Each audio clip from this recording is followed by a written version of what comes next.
Урматтуу телекөрүүчү, саламатсызбы? Сиз Ала-Тоо 24 телеканалын көрүп жатасыз. Бул кеч эмес программасы. Бул саатта дагы биз Кумтөрдүн айланасында кеп курабыз. Студиянын бүгүнкү мейманы Кыргыз Республикасынын жогорку кеңешинин мурдагы вице-спикери Кубанычбек Исабеков. Кубанычбек Сатындиевич, саламатсызбы дагы бир жолу студияга кош келиңиз. Сиз дагы саясатчы жана мурдагы жогорку кеңештин вице-спикери катары көрсөтмө берип чыктыңыз. Азыр бир катар чиновниктер кармалып, мурдагы өкмөт башчылары менен жогорку кеңештин депутаттары сурак берип жатышат. Көпчүлүгү акпыз, башка деген далилдерди айтып жатышат, бирок сиз мына жөн келбестен колуңузда юридикалык документ менен келдиңиз. Кененирээк айтып берсеңиз. Мына мурунку жетекчилерди биз шубамай бул модага айланып калбады беле, кемчилигин үмүт. Ошол эле маалда жакшы жакка алып келишибиз керек, жыйынтыгы жакшы чыгыш керек. 2010-жылы убактылуу өкмөт бийликке келген 3 жыл бою тергөө иштери жүргөн. Ушу Кумтөр маселеси боюнчачы. Ошол эле Атамбаевдин убагында башкы прокуратура команда берип чоң тергөө башкармачылыгы иштеген. 3 жыл боючу. 3 жыл бою ар кандай тергөөчүлөр өзгөрүлсө дагы бизди улам чакырып ошентип келген. Эми сиздер билгендей Кумтөр маселеси боюнча мен ошол жактык киши катары, ошол жакта төрөлүп өскөн киши катары, кайдыгер киши катары эмес, ошол иштерди жасап келгем, мамлекеттин пайдасына дагы бүгүнкү күндө уланып атат. Алдын карап туруп айтсам, эртең дагы Кыргыз өкмөтү менен мен соттошуп атам. Жана 16.330 гектар жер боюнча. Эртең соттун административдик сотто саат 9-да биринчи отуруу башталат. Бул маселе оор маселелердин бири. Кумтөр бул коронавирус оорусуна дай болуп туруп, Кыргызстандын кенинин баарына тараган. Бүгүнкү күндө бул бийликтин кемчилиги көп болсо дагы, чечкиндүүлүккө барып атканын мен кубаттап кетким келет. Бирөөнүн дагы мындай убактылуу башкара киргизүүгө эчки жеткен эмес. Бул жагы жакшы. Кемчиликтери да бул өкмөттүкү, бийликтики да көп. Мен аны баардык жагынан мактай албайм. Сунуш пикиримди айтып атам. Сынга алгандай, сунуш кылганда ар бирибиздин акыбыз бар. Биз ошон үчүн сайлаганбыз. Биз ошон үчүн салык төлөп, ушул бийликти иштеп берет мамлекетке деп алып келгенбиз. Ошол эле маалда бүгүнкү күндө момундай чегара проблемасы чечилбей турган кезде, ызы-чуу болуп дүйнө жүзү ушул коронавирустан жапа чегип, экономика, социалдык абалы оорлоп турган кезде, күйүүчү май кымбаттап турган кезде, тамак аштын баасы өсүп турган кезде, дүйнөдө ар кайсы жактан природалык катаклизм болуп турган кезде, согуш болуп атат, мисалы көп жерлерде, ошол эле Сирия тияктарда, ошол эле тынчтык жок Афганистанда. Ушул маалда мамлекетибизди жоготуп коебузбу деген коркунуч ар бирибизде болушубуз керек. Мамлекеттин бекемдигин, тынчтыгын бекемдөөгө жеке эле бийликтин эмес, ар бирибиздин салымыбыз болуш керек. Эгер биз ошол мисалы бүгүнкү күндө 17.000ден ашык киши соттун өкүмү закондуу түрдө кабыл алгандан кийин түрмөлөрдө отурат. Эгер ар бири көчөгө бирден киши чыгарса, эмне болот мамлекеттинчи? Алар көпчүлүгү ошол өзүнүн мамлекетке, элге зыян келтиргени, кылмыш кылгандык үчүн отурушат. Бүгүнкү күндө дагы мисалы алып көрсөк, мен бийликте иштебейм. Менин бир тууганым бийликте бүгүнкү күндө дагы иштебейт. Мен жагалданайын деп келген жокмун. Бирок тарых үчүн, чындык үчүн силердин сурооңорго мен бергенге даярмын. Мисалы ошол маалда 3 жыл тергөө иштерине көп эле баргам, көп материалдарды өткөрүп бергем. 665 документтү протокол менен алган. Ошол эле айда Саляновага чалганмын. Ген прокуратура өттөнүп кетти дегенде. Келгиле, алардын 80% документтерин менден алдыңар эле деп. 4 тергөөчү келип 4 күн отуруп алышкан. Менде копиялары турат документтердин. Анан өткөн жумада ГКНБнын 2 кызматкери менен жолуккан. Мени тергөөчүсү чакырган, бардым. Мен саясатка айланыштырган жерим жок. Күлөм бар болсо, мамлекеттин ырысына, элдин байлыгына мен кол салган болсом, же тескери чечимге мен кол койгон болсом, мени да жоопко тартсын. Мен ата-бабамдын сөөгү коюлган жерге. Мен кыргызмын. Кыргыз деп бүгүнкү күндө да жүрөмүн. Бала чакам бар, неберелерим бар. Мамлекеттик байлыкты талап тоногондор сөзсүз түрдө жооп бериш керек. Мамлекеттин келечеги сизге да тиешелүү, мага да тиешелүү. Конституцияда жазып турат, жер байлыгы, жер мамлекетке, элге таандык. Биз элдин катарында жүргөн жаран катарычы. Мен айтар элем, урматтуу кыргызстандыктар, алдыда мына өткөн шайлоолор да болду, референдумдар болду. Алдыбызда дагы көп жоопкерчилик ар бирибизде боло турган маселе бар. Эгер биз кайдыгер болсок, биз мамлекеттин келечегине балта чапкан болобуз. Кантип биз жаш муундарды чынчылдыкка, тарбия, эртең жүзүң жарык болсун деп тазалыкка тарбиялайбыз. Эгер өзүбүз саясатчылар мурунку бийликти иштегендер, бүгүнкү бийликти иштегендер тескери мамиле кылып атсак. Мен бүгүн да көзүм жетип турат. Ушул Садыр Жапаровка дагы ошонун командасында иштеп келгендер да кээ бири саботаж кылып аткандай сезилет. Жаңы эле бир ай иштей элек жатып, мына вице-премьер-министр камакка түштү. Дагы бир статс-секретарь камалып атат коррупциондук иштер менен. Демек, мындай чечкиндүүлүк күрөштө бийликтин жалгыз колунан келбейт. Коррупцияга каршы бүткүл эл көтөрүлсө, баарыбыз бир турсак, ошондо биз жеңебиз. Болбосо бүгүн камалат, эртең чыгып кетип атышпайбы? Эч ким дүйнө жүзүндө өмүр бою бийликте отурган эч ким жок. Бүгүн эгер ошол камакка тайгөөгө алып, алардын тиги эркиндигине бөгөт коюлуп отурган болсо, бул бийлик да билет, түшүнөт. Ошол эле Садыр Нуркожоевич да камалып отуруп келди. Чынбы? Ошол эле Текебаев да камалып отуруп келди. Ар кандай жолдор, ар кандай статьялардын беренери менен. Мен Текебаевка да айттым, мисалы, ушул Садыр Нуркожоевич экөөңөр, мисалы, бийликке азыр сотко берген акыңар бар деп. Ошо мыйзамсыз отурган убагыңар үчүн компенсация алган акыңар бар деп. Бүгүнкү ошол тергөөчүлөрдүн да башы экөө эмес. Далили жок. Эгер кармап, камакка, ошол сот эле 2 айлык камакка чечим чыгарбады, ошол бир топ саясатчыларды азырчы. Эгер алардыкы туура эмес болсо, эртең жоопко тартылат. Муну эч кимибиз жоопкерчиликтен кача албайбыз деп бөбүркүбүздөн билишибиз керек. Закон баарыбызга бирдей болуш керек. Мага жанагы «Место встречи изменить нельзя» деген кинону көрсөңүздөр керек. Ошол жерде Жигловдун да айткан сөзү бар. Вор должен сидеть в тюрьме дегенчи. Анан Алмазбек Атамбаев дагы неприкасаемых не должно быть деген. Мына өзүн дагы азыр ошол бир топ туура эмес кылган иштери боюнча отуруп жоопко тартылды. Бул жерде эмнени айткым келет? Бүгүнкү бийлик дагы бутуна толук кандуу отура элек. Жаңы конституция кабыл алынган менен өкмөт толук кандуу келе элек. Өкмөт жөнүндө мыйзам кабылган элек. Шайлоо закону кабылган элек. Жаңы конституция боюнча жогорку кеңештин мыйзамы, президенттин мыйзамы толук кандуу чечиле элек. Бүгүнкү күндө момундай чыр чатактын бизге кереги жок. Азыр мына баарыбызга белгилүү болду. Ошол эле Центера жеп жуткучтар чогулуп алып туруп, эми мына Нью-Йорктун сотуна берди. Банкрот кылганга. Бул эмне дегендик? Банкротту ошол чечим сот кабыл алса, эртең управляющий башка болот. Ликвидатор келет, арест коет. Кыргызстан даже өзүнүн алтынын ошо кумтөрдөн эле сатканга акысы жок болуп калат. Бөгөт коет. Мамлекеттин сырткы менчиктери да бар. Ошол элчиликтер бар. Ошол эле биздин Центерада акцияларыбыз бар, арест коюлат. Бизге ошол керекпи же жокпу? Бирибиз менен момундай болбошубуз керек. Азыр ошол эле бийлик сүйлөшүүгө барганда, ошол эле чет мамлекеттиктер сүйлөшүп барганда, силердин өзүңөрдүн законуңар кандай деп ошол эле чет алдык сөттөр карайта дегенде. Ошол боюнча мына бизде дагы ошол аралаш кишилерди мына жоопко тартып атабыз деш керек. Жеке эле силер эмес. Бүгүнкү бийлик ошол эле Хаменюкту кайра издөшүгө салыш керек. Ошол эле мурунку президенттерин кумтөрдүкүн, Сазанов жана башкаларды, Люистердичи. Жеке эле биздикилер эмес, мен дагы айтар элем, кемчилик бул бийликте да көп депчи. Бирок келгиле жардам да берели. Укпай атса, туура болбой атса, анда шайлоодо биз өзү да чечекендей сураганда акыбыз бар деп эсептейм. Кумтөр маселеси боюнча азыр көптөгөн саясатчылардын аты айтылып жатат. Көпчүлүгү жогоруда белгилегендей сурак берип жатышат. Алардын бардыгы мына 319 берене коррупция фактысы боюнча айыпталып жатат. Эми алардын күнөөсү бар, жок экендиги сотто аныкталып далилденет. Кубанычбек Сатындиевич, айтсаңыз, бирок көптөгөн саясатчылар, ушул кыргызстандык эле саясатчылар мамлекеттин бүтүндүгүнө, деги эле мамлекеттин баалуулугуна кол салып, мындай чыккынчылык кылып кол койгон саясатчылар болгон да. Ачык айтканда, мына өзүңүздүн кол алдыңызда документ турат. Мамлекеттин өзгөчө корук деген бир макам менен бекитилген 16330 гектарга чамалуу жерин дагы коргоп калуу аракети болгон экен. Ушул боюнча айтып берсеңиз. Туура, мына Садыр Жапаров, Камчыбек Ташиев, Өмүрбек Бабанов, Темир Сариев, ошо мырзалар менен өз чогуу иштеп калгам. 2005-жылы биз чогуу депутат болуп келгенбиз. Анан мен билем, бул Садыр Жапаров деле тиги Өмүрбек Бабанов менен айгайлашып, мындай жаман сөз айтышып, же бир жерде талашташып жок болчу.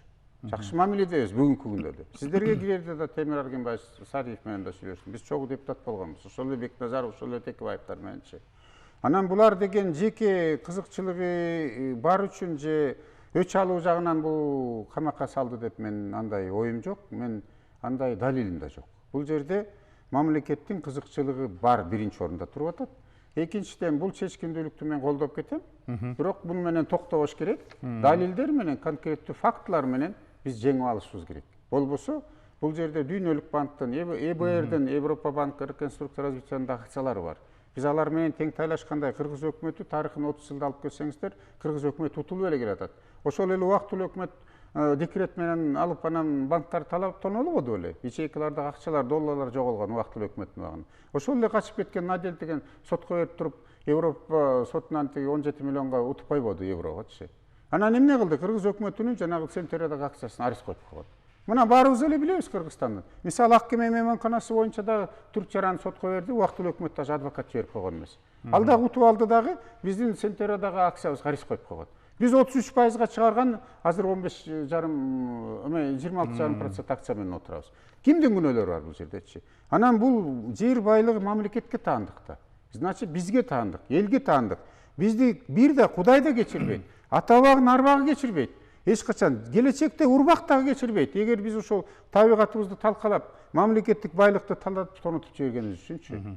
Ал экология бузулгандык жагы. Биздин закондорду тебелеп тепсегендер сөзсүз түрдө жоопко тартылыш керек. А көпчүлүгү биздин атка минерлер ошо кепилдик берип келген, аралашып келген, жеке кызыкчылыгын, жеке чөнтөгүн мамлекеттикине бийик коюп келгендер. Ошон үчүн бүгүнкү күндө мына сиз айтып аткан, мисалы мен бир фактын айтып өтөйүн. Мисалы Атамбай Акаевдин убагында, Бакиевдин убагында, андан кийин Отунбаева, Алмаз Атамбаевдардын убагында жекелей кумтөрдүн алтын эмес, бүткүл Кыргызстанда өндүрүлүп аткан алтын, күмүштөрдүн баары ошо Россиянын Номос деген банк аркылуу сатылып келген. Убагында өкмөт башчыларына да, мен президенттерге да кайрылгам, бул туура эмес. Эмне үчүн Россиянын бир банкы Кыргыздын байлыгына командир болуп атат? Эмне үчүн Кыргызстандын банкы эмес десем, премьер-министр дагы айткан, эми биздин банктарга канадалыктар көп ишенбейт экен, туруксуз деп айтып атат деп. Анда улуттук банк бар. Бирок Сооронбай Жээнбековдор бийликке келгенден кийин Москванын бир банкы аркылуу сатылып калгандыгы жөнүндө мен кабардарым бар. Муну кыргыз алтын негизи кыргыз журтчулугу билиш керек. Алтынды, күмүштү канадалыктар саткан жери жок. Биздин эле акционердик коом өкмөткө таандык 100% акциясы бар кыргыз алтын сатат. Тоо кен комбинатынан, Кыргыздын багына жаралган Тоо кен комбинатынан бул кумтөрдөн Доре деген эле чыгат, бөлкөгө окшош. Аны бизден Тоо кен комбинатынан алып келип туруп анан бөлүнөт. Алтын өзүнчө, күмүш өзүнчө болупчу. Ошол байлыктын баары ошол эмнегедир Россиянын банкы аркылуу сатылып келет. Жаңгейиштүү. Эмне үчүн биздин байлыкты Россиянын бир банкы кожоюндук кылыш керек? Алар бир жака сатса, өкмөт аны шымаланып, тилине кактап барып тиягына жеткиш керек. Мисалы, Австралия сатып алса, Австралияга жиберишибиз керек. Бул да расход да. Эмне үчүн? Ошол пайдасы, пайызы биздин банктарга калса туура эмес болобу? Эмне үчүн пандемия убагында деле 749 миллион долларга кол коюлган, анын жарымынан көбү алынды. Баарыбыз жапа чектик. Мен деле ковид менен ооруп чыктым. Канчасы өлдү, бүгүн дагы ооруп атышат. Бир больница курулду. Кайда кетти ошол акчалар? Биз кыргыз журтчулугу билиши керек. Өзлөрүнүн баатырларын тырмакча калган. Эми кумтөрдүн оорусу коронавирустай бүт жерге тарап атпайбы? Ошол эле Алайда чыр бар. Ошол эле Таласта биздин туугандар, мына Таластык туугандар кечээ эле митинг айтып этишти. Ошол эле тиги Алабукка чаткалда, ошол эле Солтон Сарыдан нарында. Бул жерде чүйдө, тиги көлдө, жердин баарында чыр болуп атпайбы? Азыркы бийлик үлгүрө элек. Убактысы аз болуп атат, кыйын болуп атат. Бирок шайланып келгенден кийин чечиш керек. Биздин эмгиче чейин улуттук концепциябыз жок, Тоо кендерин өздөштүрүү боюнча. Эмгиче чейин ушу Кыргыздын алтындын ордуна өндүрүш ишканасы түзүлө элек, бул өкмөттүн иши. Жасаш керек мунучу.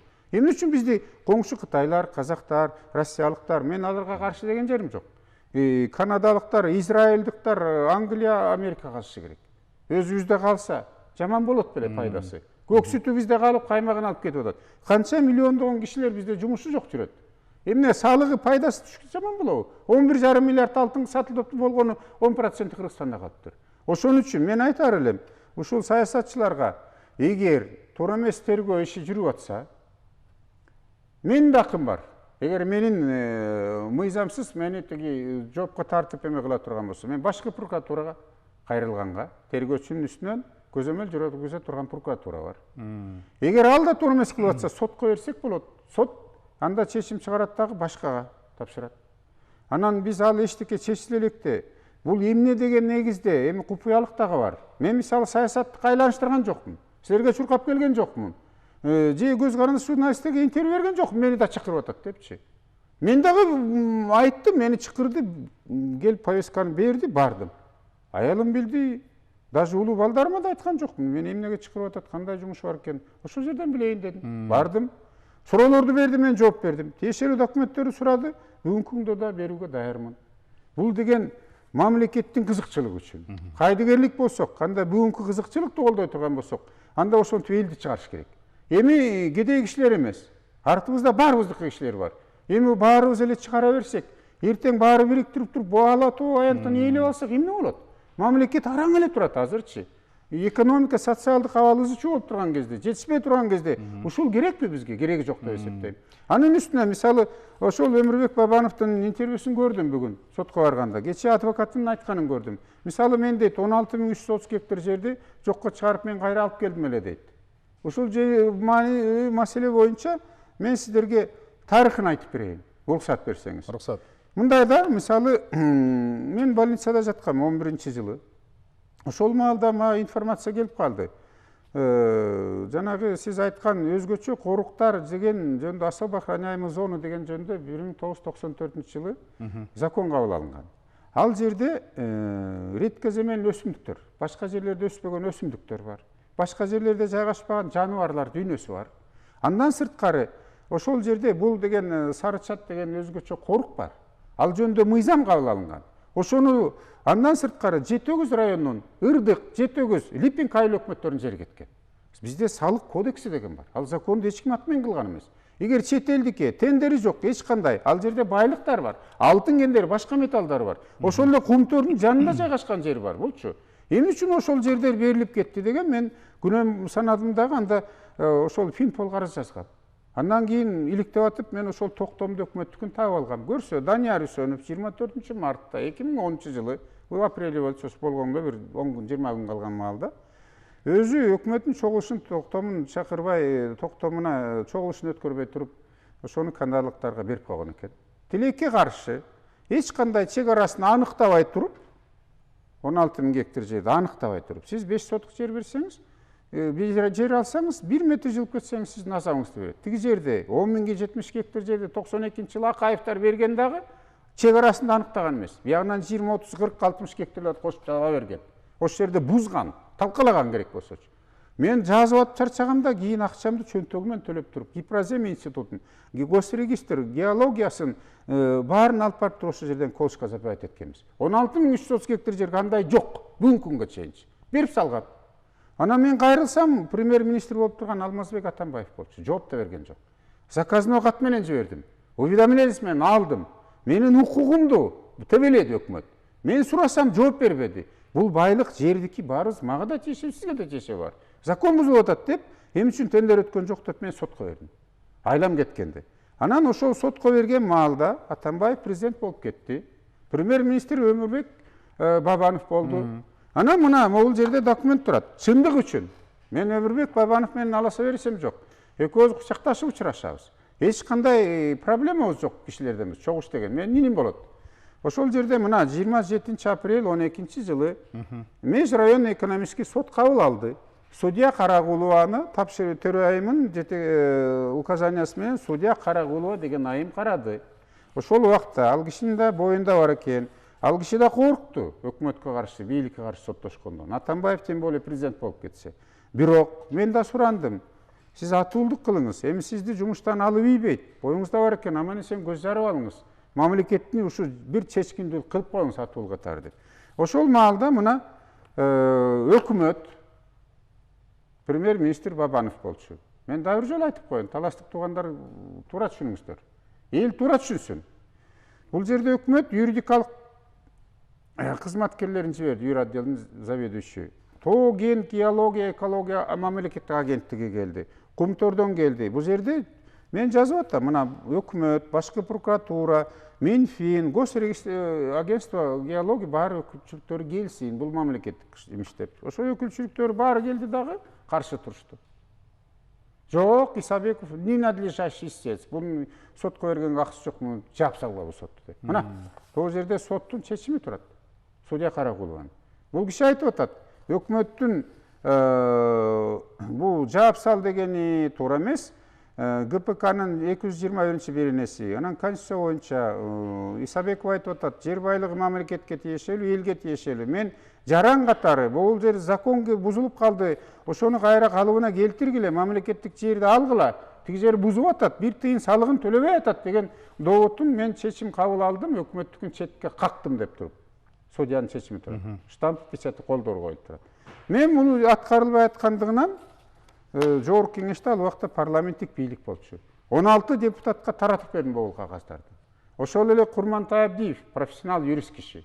Ошол эле Мыктыбек Юсупович Абдулдаев, азырда депутат, башкы прокурор болгон. Ошол эле тиги Максат Сабиров депутат болчу ошол маалда. Мына Алтыбаева, ошол 16 киши анан өкмөттү мени жогорку кеңештин төрагасы ошолор баш болуп туруп киргизбей атты сессиясыначы. Бирок өкмөттү сурап ошол маселени көтөрүп атканда, анан Өмүрбек Бабановду кысма калганда ошол жерден премьер-министр Өмүрбек Бабанов айтты. Түшүндүм, мен муну жокко чыгарам.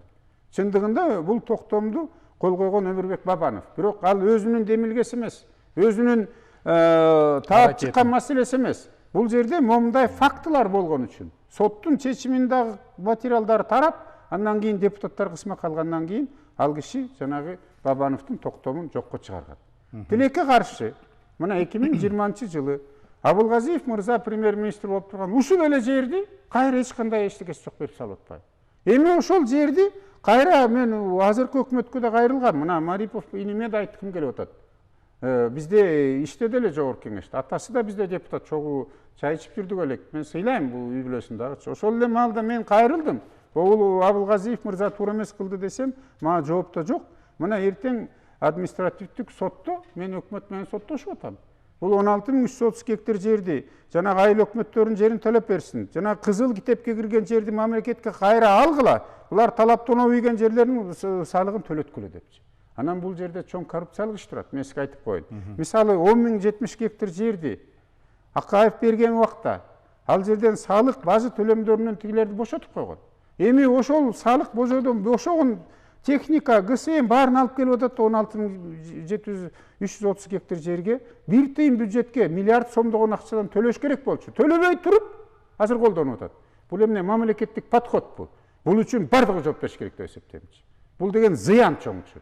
Бул мен бул мырзаларды менен Асылбекти да жакшы тааныйм. Асылбек Жээнбековду дагы чогуу иштеп калганбыз.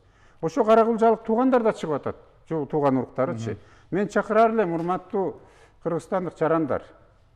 Бул ошол эле тергөөчү, ошол эле чечим кабыл алган соттун да башы экөө эмес, эгер туура эмес кылса. Анан бул тергөөнүн да купуячылыгы бар. Мен дагы айтып өтөйүн, мен күнөөлүү болсо мени да камасын, мени да жоопко тартсын. Эгер менин күнөөм болсо. Бирок күнөөсүз кишилерди камаганда алардын да акысы жок. Башы экөө эч ким жок. Эртең бул бийлик кеткенде башкасы да келип сурашып алып мүмкүн. Ошол эле бүгүнкү камактагылар эртең президент болуп же премьер болуп келиши мүмкүн. Ошол үчүн кичине чыдай туралык деп айтам. Биз өзүбүздүн келгиле мамлекеттин туруктуулугун ойлолук. Башкы максатыбыз Кыргызстанды сактап калалы деген менин оюм бар да. Ушул мен силерди чакырып кетет элем да. Кубанычбек Сатындиевич, азыр мына мамлекеттик бийликтин саясаты коррупция менен аеосуз күрөш жүрүп жатат, бирок ошого жөнөкөй жарандардан тартып бардык саясатчылар биримдикте ынтымакта жардам бериши керек да. Анан азыркы кумтөрдүн айланасындагы маселе жөнөкөй жарандарга бир зыянын, залалын тийгизбеши керек да. Бирок ошол эле учурда мына камала баштагандар, сурак бере баштагандар, сиз атагандай ар аймакта өздөрүнүн тарапташтарын колдонуу менен митинг, ар кандай чакырыктарды уюштуруп жатат. Сиз аларга кандай карайсыз, кандай алардын кадамы кандай болуш керек? Деги эле жөнөкөй жарандар, катардагы жарандарыбыз жапа чегип калбагандай. Коррупцияны жалгыз бийлик жеңе албайт. Бүт коомчулук каршы туруш керек. Мисалы ошол пара берген киши да биринчи очередь күнөөлүү. Бирок аны деген мажбурлап бердирип атса, ал арыз бериш керек. Бизде деген бул мыйзам бузуулук, бул кылмышкерлик деген эмне? Кылмышкерлик мыйзамды бузуп туруп, мыйзам ченесин бузуп туруп, сен ошого баргандыгың. Же болбосо көрүп туруп унчукпай койсоң, сен да күнөөлүү болуп эсептейсиң. Сен да жоопко тартыш керек. Это противоправные действия или бездействие. Бул кылмышкерлик болуп эсептелет. Мен юрист катары айтканда. Анан бул жерде эгер ар бирибиз эле тууган урук болуп, жердешчилик, куда сүйөктүк, достук болуп ар бирибиз одеялды тарта берсек, биз мамлекеттүүлүктү жоготуп коебуз. Мамлекеттин келечеги ар бирибиздин мойнубузда, ар бирибиздин колубузда деп айтар элем. Ошон үчүн бизге ынтымак керек. Баардык коом бүткүл туруш керек бул коррупциядан чыгыш үчүн. Көчөдөгү гаи токтотобу каршы болушубуз керек. Көчөдө коммуналдык чарбаны счетчикти артка жылдырып кой деп, азыраак төлөйүн деп берген, бул өзү да күнөөлүк болот. Мамлекеттин келечеги ар бирибиздин колубузда. Бул жоопкерчиликти өзүбүз дагы сезмейинче эч качан биз жеңе албайбыз. Ошол эле бийликти азыр шыбап атабыз. Ушул эле жаңы шайланган бийликти дагы. Бирок ким добуш берди? Өзүбүз бердик. Демек биз дагы күнөөлүүбүз. Келечекте пара берсе, бир тыйын берсе, коюн союп берсе, жылкысы арагын берсе, ошону шайлайбыз да кайра 5-6 шыбайбыз кайра. Ким күнөөлүү? Биз өзүбүз күнөөлүү. Кечкиле келгиле ички дүйнөбүздү өзгөрөлтүк. Келгиле ушул тазалыкка баралык. Кантип биз ушул жаш муундарды тарбиялайбыз тазалыкка, мамлекеттүүлүккөчү? Эгер өзүбүз ушу балдарды тескери жакка түртсөк, кайсы ачык жүзүбүз менен ошо мамлекеттин келечегин кура алабыз? Бүгүнкү күндө оор, сиз туура айтып атасыз. Кумтөр токтоп калса, жеке эле бул бийликтин күнөөлүү эмес, баарыбыз күнөөлүү болобуз. Себеби бүгүн алар талап таноошуп, ошол жерден бир акыйкаттык орносун десе, биз ошо тоскоолдук кылып, элди алып чыгып, жарып, бөлүп, ушу бүгүнкү митингге алып чыгып, эртең эч ким кепилдик бере албайт. Мен сизге бир дагы цифраларды айтып коеюн. Мисалы, 10-жылы жоголгон курал жабдыктар бар.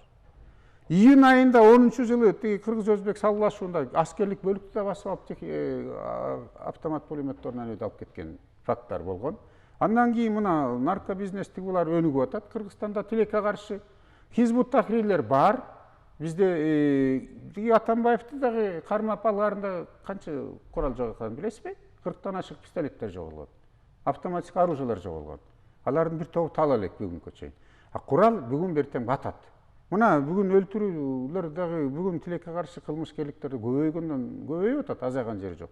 Эгер ошол жерден биз дагы азыр өбөлгө тургап турсак, Кыргызстандын келечеги азыр эң могу бычактын мизинде турат. Мен ыраазы болгонум, бул чек ара чыры болгондо канчалык өз каалоосу менен эл турду, келди, мен да барам депчи. Каражатын берип атат. Мисалы Сергей Ибрагимов деген жигит күнөөсү жок, эчтекеси жок болсо да 100 миллион сом берди бюджеткечи. Ушундай меценаттарды колдош керек. Ушуларды орден медалдарды ушуларга бериш керек. Мен жазуучуларды да сыйлайм, бирок 2-3 пьеса жазган кишилер деле баатыр болгон биздечи. Эмне үчүн бул кишилерди колдобойбуз? Оор мезгилде ушулар жардам кылып атса, биз бир жеңден кол чыгарып, бир жакадан баш чыгарчу маал келди. Эгер ошол өзүбүз түптөгөн, өзүбүздүн ата-бабабыз түптөгөн мамлекетти сактай албай калсак, орусча айтканда гроссценадан будет.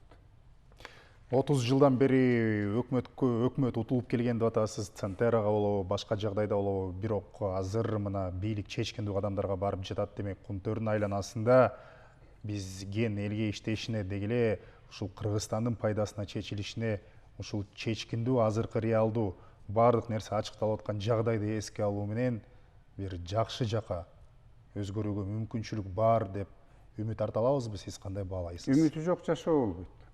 Биз ишенишибиз керек бугачы.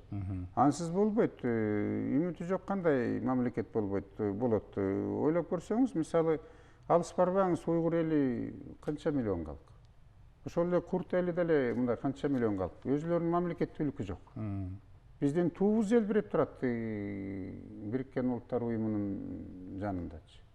Биз көп эл аралык уюмдардын мүчөсүбүз. Биздин добушубуз бар. Ошол эле Россия, ошол эле Кытайдын добушуна бирдей. Биз ушуну сактап калышыбыз керек да. Намыс үчүн делечи. Эмне үчүн? Анан сиз айткандай, мисалы азыр жеке эле ушу Кумтөр эмес, могул жерден Кумтөрдөн утулуп калсак, бүткүл бардык кендерден кур калышыбыз мүмкүн. Мисалы мен тиштенткени бул болгон 2005-жылычы. Карасам могу ак түздүк энинин тагдырын Израилдин эки жараны Израилдин сотунда чечип атат. Бул эмне деген жорук? Кыргызстан кайда, Израил кайда? Эмне үчүн биздин байлыгыбызды ушундай таратып ийгенбиз? Эмне үчүн өз кызыкчылыгын көздөп туруп ошол Акаевдер ушуга барган? Анан аларды жоопко тартыш керек да, мисалычы. Алардын байлыгын жеке эле камаганда эмес, алган жуткандарын азыр кайра төктүрүш керек пайыздары мененчи. Бюджетке салыш керек дагы. Андан кийин мыйзам кабыл алып, алар эзелде мамлекеттик жумушка кайра кабыл алынбай кыдагыш керек. Бала чакасынан өйдө. Коррупциянын түп отуру менен жоем десе ушуга барыш керек. Себеби мына карасаңыздар, Сингапур кандай өнүккөн мамлекет. Тарыхын карасаңыз, президент болуп келген киши досторун биринчи каматкан. тегерегиндегилердин тазаланган. Биздин Исхак Разаковдун айткан сөзү бар жакшычы. Мен таза болсом, сиз таза болсоңуз коом таза болот деген. Эмне үчүн биз ошо улуу кишилердин аксакалдын айтканын биз катка салган эмеспиз? Бүгүнкү күндө дагы бир жолу айтайын, бул бийликтин да кемчилиги көп. Бирок биз дагы мындай колубуздан келиши жардам кылышыбыз керек да. Ар бирибиз өзүбүздөн баштабайлыбы? Өзүбүздөн, тегерегибизден, үй бүлөдөн, көчөдөн, айылдан, райондон, шаардан, анан келип республикага. Өзүм эмне кылып койдум мамлекетке өнүгүшүнө деген суроо берип атабызбы биз? Жок. Баарыбыз эле талап кылабыз, баарыбыз эле сың алганга кыйын болдук. Элди алып чыкканга. Элде азыр жумуш жок кишилер көп. Ошолорго тыйын берсең чыгат азыр кыйналып турганда. Бирок тыйынды кайдан алган тыйындар? Мамлекеттикин жеп жуткан тыйындар деп эсептеш керек. Ал адал болсо, актанып чыгышсын. Кээ бири күнү түн иштеп бизнесмен болуп тапкандары бар. Ал мен бир да каршылык кылгым келбейт. Мен да билем аны, башыман өткөн маселечи. Бирок мамлекеттин куржунун тоноп, элдин ырыскысын булгаган кишилер жооп бериш керек деп эсептейм. Мен бул азыркы камакка түшкөндөрдү мен күнөөлүү деп айтканга акым да жок. Аны сот эле аныктайт. Сот айтканга чейин, өкмөт чыгып күчүнө киргенге чейин эч ким күнөөлүү деп айта албайт. Бул кишилер күнөөсүз бүгүнкү күндө. Бирок иликтеп ошолорду таап, далилдеш, эгер ошондой информация болсо, бул тергөөнүн иши. Тергөөнүн ишине кийлигишкенге даже президенттин акысы жок. Туура эмес болуп атса көзөмөлгө ала турган прокурор бар. Ал да туура эмес кылып атса, анда сот аркылуу тергөөчүн алмаштырса болот. Башка башкармалыкка берсе болот. ГКНБ туура эмес болуп атса, МВДга берсе болот. Башкы прокуратурандагы аскер прокуратурасы бар, тергөө иштерин баарын жүргүзө турганчы. Анан биз өзүбүздүн ичибиздеги кемчиликтерди жое албай туруп, анан эл аралык сотко барып кантип айта алабыз? Биз тазабыз, вот сен кирсиң депчи. Ошон үчүн бул аракеттер биринчи кадам ушул деп эсептейм. Сизге рахмат айтабыз, студияга келип маек куруп бергениңизге. Ийгиликтерди каалаймын. Урматтуу телекөрүүчү, эсиңизге сала кетели, Кумтөрдүн айланасында биз Кыргыз Республикасынын Жогорку Кеңешинин мурдагы вице-спикери Кубанычбек Исабеков менен баарлаштык. Ала То 24 каналынан алыстабаңыз.